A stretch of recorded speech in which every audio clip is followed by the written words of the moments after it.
Bom dia Campo Grande, bom dia Mato Grosso do Sul. Hoje eu tenho a satisfação de trazer para vocês mais uma entrevista do quadro de pré-candidatos para a eleição de 2018. E dentro desse quadro, hoje quem está aqui conosco, para que você conheça um pouco mais sobre ele, que há pouco tempo atrás criou uma lei polêmica e um projeto de lei que era a Lei Arfushi. E hoje, Arfushi está aqui. Dr. Sérgio Arfushi, promotor de justiça, que hoje veio como pré-candidato a Senado pelo PSC. Isso. É isso, doutor? Sim. Um prazer ter você aqui. É meu. Quero te agradecer por ter disposto do seu tempo e estar aqui com a gente conversando um pouquinho com o pessoal de Mato Grosso do Sul a respeito dessas eleições. Quero agradecer esse espaço, essa oportunidade, já tendo visto o quanto o teu programa tem alcançado, e eu espero poder satisfazer o padrão desse programa, naquilo que eu tenho para responder. É muito bondade sua. Doutor, passando rapidamente uma pincelada sobre essa questão dessa lei, para quem ainda não ouviu falar, porque foi uma lei muito comentada, né? Houve diversas críticas e também tanto construtivas quanto pejorativas. Eu fui uma pessoa que questionou muito porque eu queria entender sobre a lei, tive algumas dúvidas. E hoje, a Lei Arfushi, que ela foi criada para, se eu estiver errada me corrija, ela foi criada para que a criança e o adolescente, para que ele não tenha tanta evasão da escola e para que ele também aprenda a ter educação dentro da escola, é isso?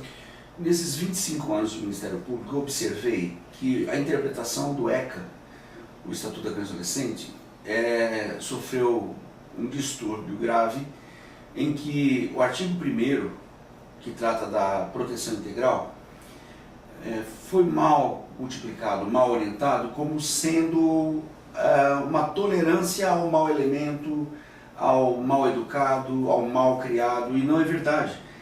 Isso você pode perguntar para qualquer pessoa simples ou para alguém que não seja especializado no Estatuto.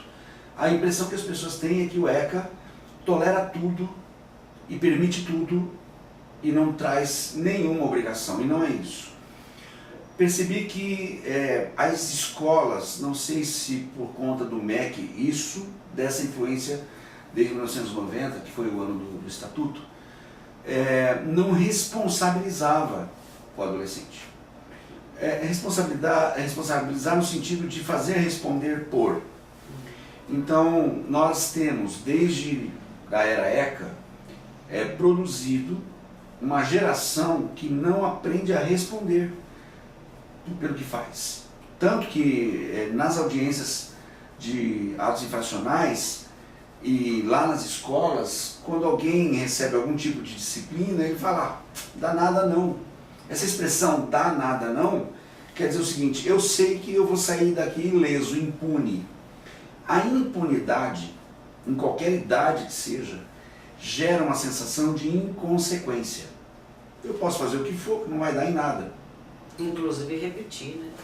Não, nem se diga, já que dentro desse contexto eu tenho também as aprovações compulsórias. Então não importa o que esse aluno faça, eu vou aprovar. Perceba que não há desafios, não há para quê e nem por que se esforçar. A Lei Arfushi, ela é derivada do PROSEV, que é um programa que visa exatamente evitar ou de alguma forma conter a evasão e a violência escolar. São coisas que andam de mãos dadas. O aluno apronta o que quer. Essa questão da agressividade que vem acontecendo muito nas escolas, com bastante frequência, de aluno com professor e vice-versa. Sim, porque a Lei Arfushi, ela fortalece o regimento escolar no que diz respeito à reparação de danos. Então, em síntese, o que é que isso traz? Os regimentos escolares tratam apenas de advertência. Quantas vezes forem as violações do regimento? Então, suponha aquele menino que gostou de bater no colega. Ele bate uma, bate duas, ele é divertido uma, duas, bate 10, ele é divertido 10 vezes. Aí você diz, mas tem a suspensão. A suspensão é um prêmio, porque geralmente a escola manda para casa, e mesmo que fique na escola, não há quem cuide. São raras as escolas que trazem um acompanhamento pedagógico dessa suspensão. Então tudo que você tem o quê? Advertência, advertência, advertência. Vamos entender o que é isso? Alguém viola, quebra um vidro, picha uma parede, bate no professor. Ele recebe uma advertência. A advertência tem uma oportunidade de dizer, olha, o que você está fazendo está errado. E se fizer novamente tem uma consequência. Que consequência? Outra advertência. E aí, olha, o que você está fazendo está errado. Podemos chegar ao caso de expulsão, que também não chega. Não tem expulsão, porque entendeu-se que expulsar é um atestado de incompetência da escola. Então esse aluno sabe que ele não vai ser expulso, ele sabe que ele não vai ser responsabilizado por nada. Então ele faz o que quer, ele quebra o vidro e vai ficar por isso mesmo. Nós fomos buscar na legislação federal, especialmente no poder familiar, que está no Código Civil, uma forma de retribuir a ele, ou então permitir que ele repare o dano que ele pratica. Então se ele suja, vai limpar. Se ele quebra, vai consertar. Nada mais justo. Se ofende, vai se retratar. Sim, até pequenos furtos. No lugar de parar isso numa delegacia, vai devolver, explica que não pode mexer no que é dos outros. A escola tem um ambiente para isso, com os pais. Por quê? Esta parte de fazer reparar danos é derivada da lei civil, do poder familiar, artigo 1634, o inciso 9, diz que compete aos pais quanto aos filhos menores exigir. Se fala exigir da criança e do adolescente, é uma obrigação. Exigir obediência, respeito e serviços próprios da sua idade e condição. Então a mãe vai à escola e diz, meu filho, você sujou isso, você vai limpar. Como é que se faz em casa? Se a criança está comendo uma banana, ele joga e cai no chão. Se você quiser educar seu filho, você vai falar, pega essa casca e põe no lixo. A escola é a mesma coisa. Na proporção daquilo que ele faz. Não é? Se vai pichar a parede, ele vai limpar aquela parede. E isso foi tido inicialmente como trabalho forçado. E não se confunde aqui trabalho forçado, porque ele apenas vai reparar o dano que ele gerou. Isso já está no regimento escolar de todas as escolas do estado do Mato Grosso do Sul. Já está sendo aplicado? Sim. Isso já está no regimento escolar das escolas municipais de Campo Grande e de diversas outras cidades do estado. A legislação veio a reboque disso, inicialmente na Câmara Municipal, quando o vereador Herculano Borges é quem foi o autor do projeto de lei, e toda a Câmara Municipal foi unânime a aprovar a lei. Âmbito municipal, envolvendo as escolas municipais. Em seguida, no momento em que lidamos com as escolas estaduais, por ocasião de um projeto de lei do deputado Lídio Lopes, também aí é onde veio a denominação Lei Arfuche.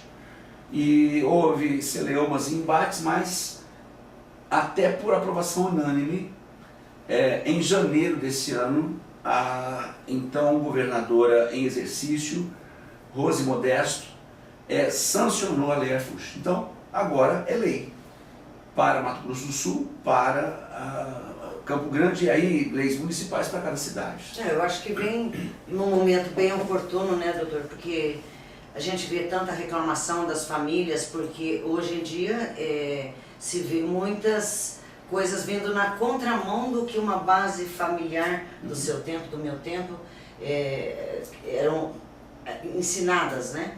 E então, hoje, as escolas se tornaram muito mais depósitos de filhos do que...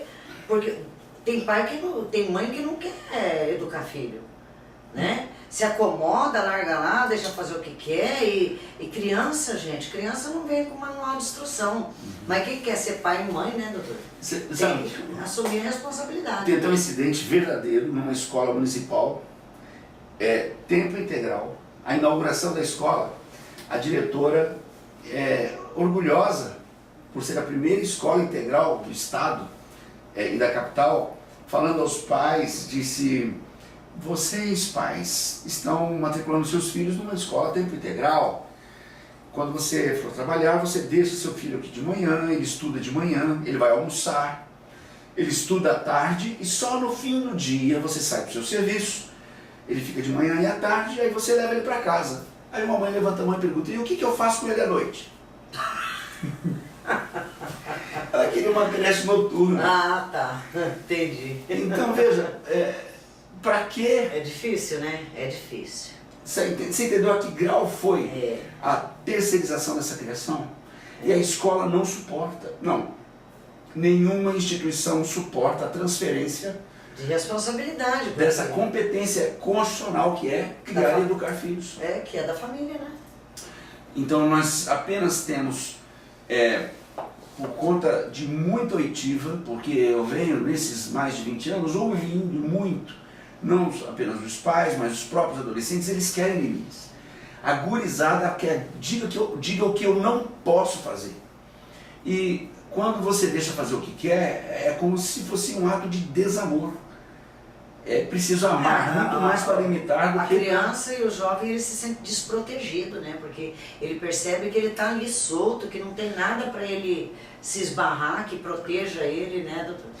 E isso tem gerado uma estatística macabra, porque essa gurizada que não tem disciplina em casa, nem limite, vai para a escola assim também, e ele vai aprontar tantas quantas ele queira, vai ser apenas já divertido, vai perceber que aquilo é falácia, é balela, porque ele é divertido, que vai ter uma consequência mais grave, essa consequência não vem, e a hora que perde a graça aprontar na escola, ele vai para a rua. O problema aí é onde começa a é que ele vai lidar com traficantes, querendo responder, como ele responde para a mãe, como ele responde para o professor, e ele morre. O Brasil é o 4º país no mundo que mais mata jovem abaixo de 19 anos. Isso é estatística do Ministério da Justiça. Muito triste, né? Mas, doutor, vamos lá, vamos falar um pouco sobre política agora.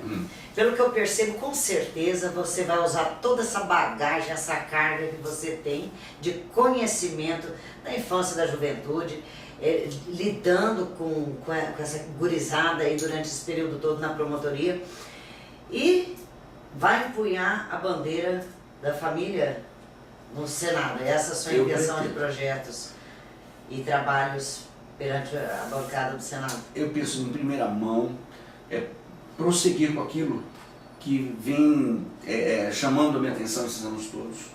Eu vejo a família está sendo sabotada, porque há uma ingerência, até a título de boas intenções, seja de promotor, seja de juiz, seja de conselho tutelar, assistente social, todos querem de alguma forma contribuir com aquilo que tem, e não estamos respeitando o ambiente da família, em que quem responde pelo que acontece lá dentro é o pai e a mãe, ou o pai ou a mãe, às vezes a avó.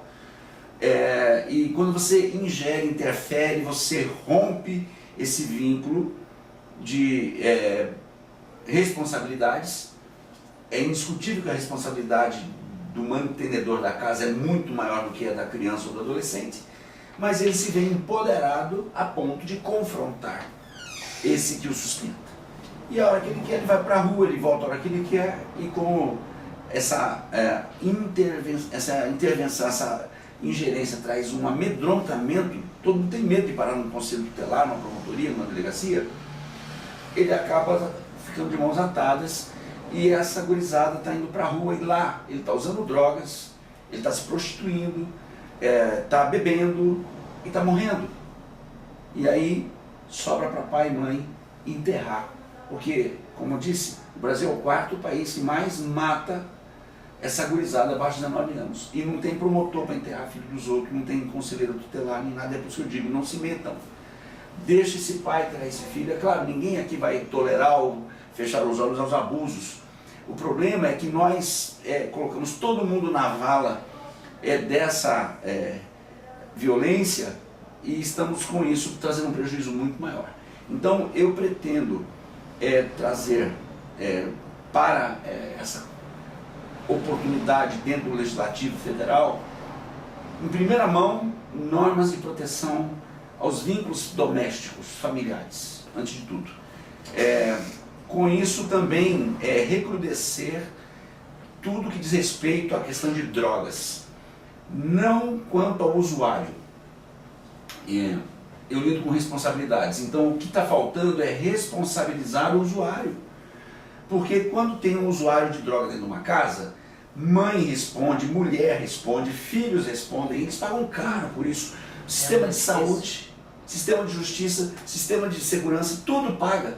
E o usuário, que é o grande combustível disso tudo, não responde.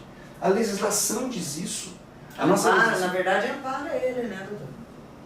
Por completo, o artigo 28 está sendo demolido por inconstitucionalidade, que é o único elemento que diz sobre a criminalização do uso. E mesmo assim a pena é uma advertência. Olha que ponto fomos. E ainda permite, o artigo 28, frequentar cursos e tratamento. Mas o próprio artigo 28 diz que se o condenado não quiser, ele simplesmente não precisa nem justificar para o juiz. E isso ainda estão querendo tirar esse artigo pela inconstitucionalidade. Não responde. Você não acha que seria o caso, porque a gente vê a nossa Constituição tão falha, tão cheia de aberturas e brechas para... A lei está lá, aí entra com uma justificativa, consegue brecha. Eu acho que estava na hora de mudar essa Constituição. Não é a Constituição que é o problema. Mas a área de segurança, você vê, ela está totalmente deficitária com relação... Mas não precisa mudar a Constituição para isso. Eu não preciso, por exemplo, reduzir a maioridade penal para 16 anos para obter algum êxito. Ao contrário, eu preciso de uma reforma plena no sistema penitenciário para, se reduzir a idade penal, recepcionar. Mas efetivamente parece que ninguém consegue fazer isso, né? Nós precisamos de dar ao sistema penitenciário a oportunidade de quem for para lá sair ressocializado. Para isso eu preciso de cárcere, eu preciso de celas individuais, eu preciso de educação. Na questão da ato infracional, os internos, os adolescentes internos, eles não recebem uma formação adequada. O menino já vai parar lá na internação defasado. Muito tempo, 3, 4, 5 anos defasado. Ele vai ficar 6 meses, talvez 1 ano, e não vai ser, ao contrário, ele vai sair de lá mais atrasado. E sem sequer aprender uma profissão. Além de atrasado, mais marginalizado. Mas se o Estado quer segregar, ele precisa então sanear. Eu pego um garoto que está 4 anos atrasado na escola, e eu segrego, eu interno, eu, Estado, preciso, nesse tempo que ele foi internado, ajustá-lo a esses 4 anos de atraso. Eu preciso fazer isso para que quando ele voltar, ele volta para aquilo que seria normal alguém da idade dele frequentar. E mais, profissionalizado, dar a ele a oportunidade de um ganho lícito. Porque ele entra lá geralmente por causa de tráfico e roubo. A maior grande contingente dos adolescentes internos. E das cadeias, também no caso. Então, nós precisamos de uma reforma no sistema penitenciário. Nós precisamos de uma valorização do profissional da educação. Nós precisamos permitir que o professor, na sala de aula, que é o que responde, seja respeitado. E preciso que o professor aprenda também a respeitar.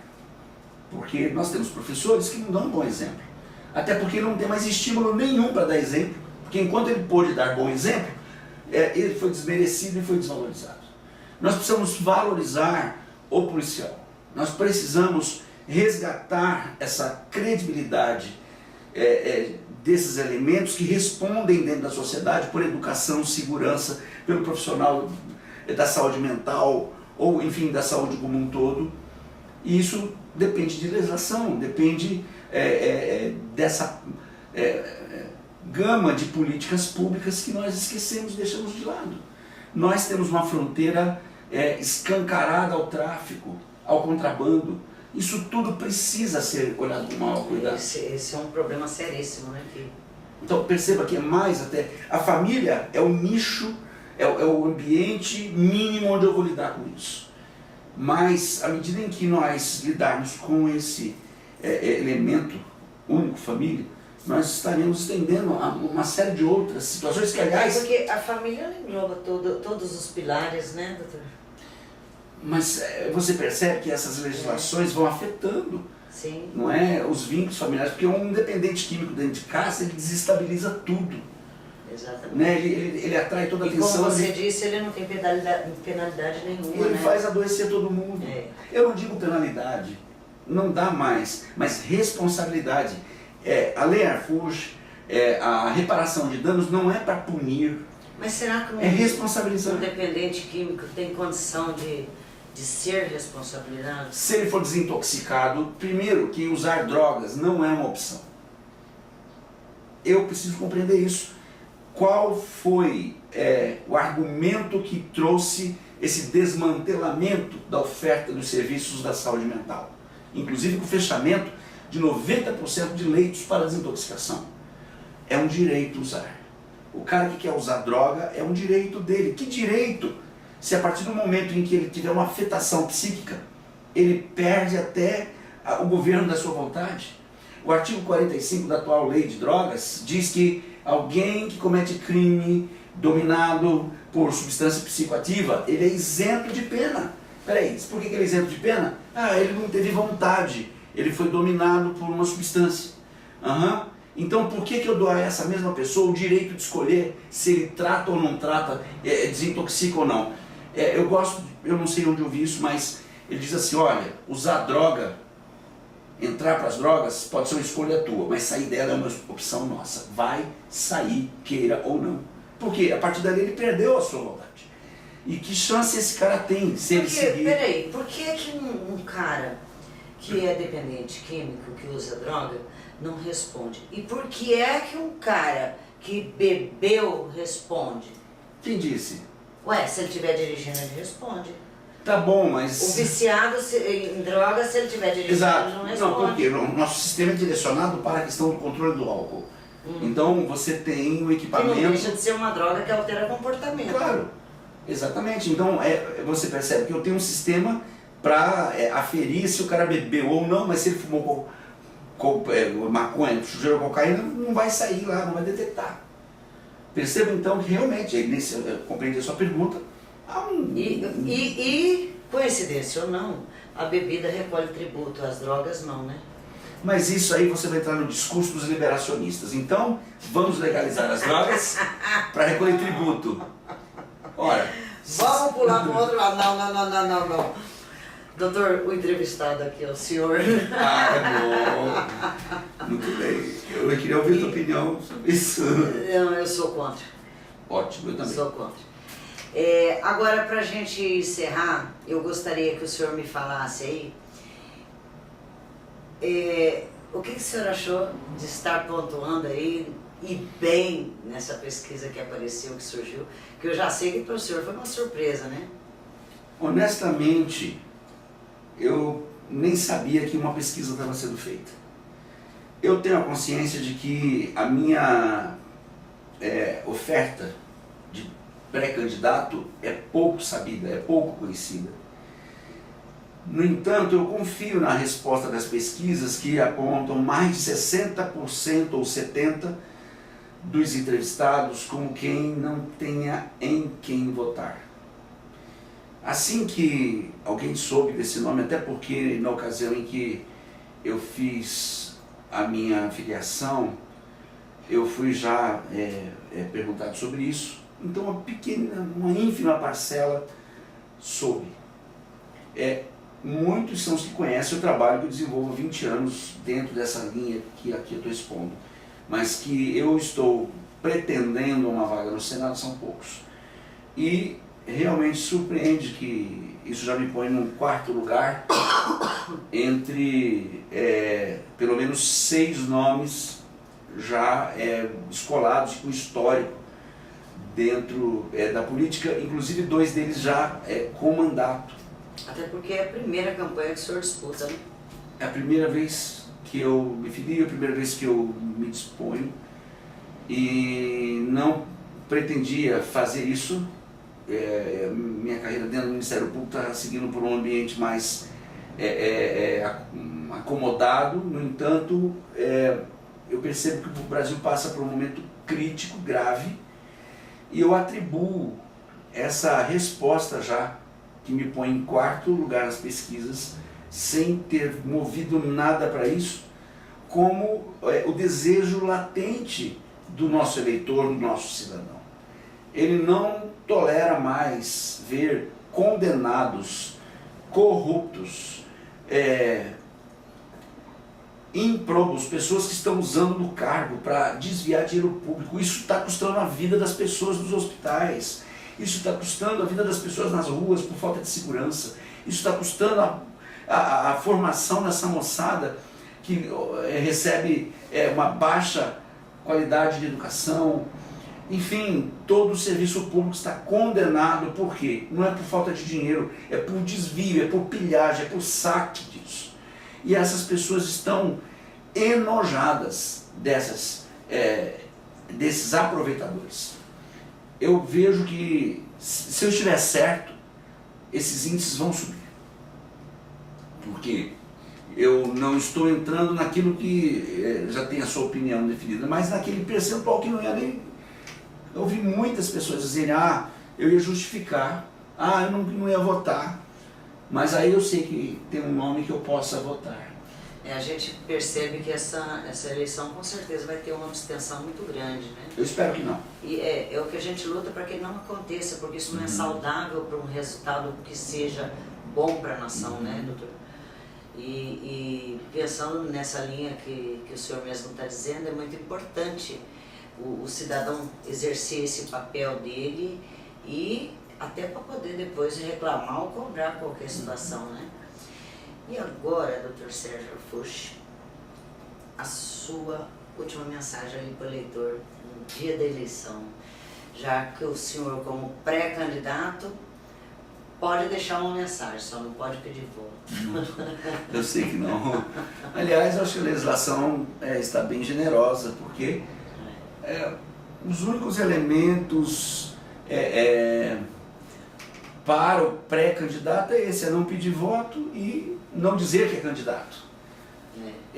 Eu espero que, quando chegar o momento do registro das candidaturas, eu tenha essa oportunidade e tenha, sim, uma dessas vagas que estão sendo oferecidas para o Senado, porque, primeiro, o nosso eleitor, o nosso cidadão está acordando. Ele está percebendo que não dá mais para reeleger os que fizeram mau uso dos seus mandatos. Ainda que não estejam condenados, mas que estejam respondendo, deveriam ter a dignidade de esperar a elucidação das questões e aí então tenta o seu mandato. Penso que os que estão respondendo a processos e querem se eleger, nada mais do que para se abrigar no foro privilegiado e com isso escapar de uma condenação.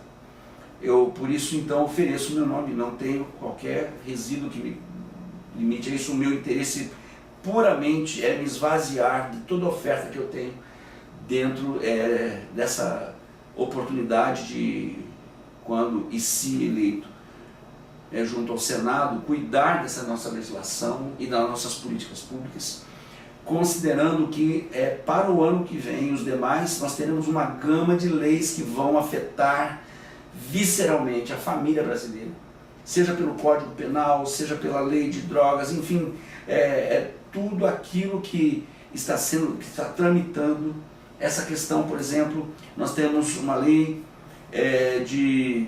projeto de lei de criação do então deputado Osmar Terra, hoje ministro, que orienta a internação involuntária ou compulsória do dependente químico, ou daquele que tem já as suas faculdades, a sua opção, a sua volitividade destruída. Ele precisa ser desintoxicado. É desumano você deixar uma pessoa dessa à mercê de si própria na rua, só destruindo a si próprio, consumindo droga um dia atrás do outro. Então, a minha intenção é, nesse momento oportuno de estar lá no Senado, poder contribuir com o valor da vida, com o ser humano, com a dignidade para a vida. A vida tem que ser digna. E é isso que eu pretendo, então, oferecer ao meu Estado, como um Estado numa posição geográfica crítica, entre os maiores produtores de drogas do mundo, uma legislação que proteja melhor a família de bem. Tá dado o recado. Agora você analise, reflita e continue assistindo as entrevistas para que você possa conscientemente dar o seu voto no dia da eleição e poder depois cobrar, porque esse é o compromisso que eles estão vindo assumir aqui. Dr. Sérgio, muito obrigado por ter vindo. Parabéns pelo seu programa. Obrigada.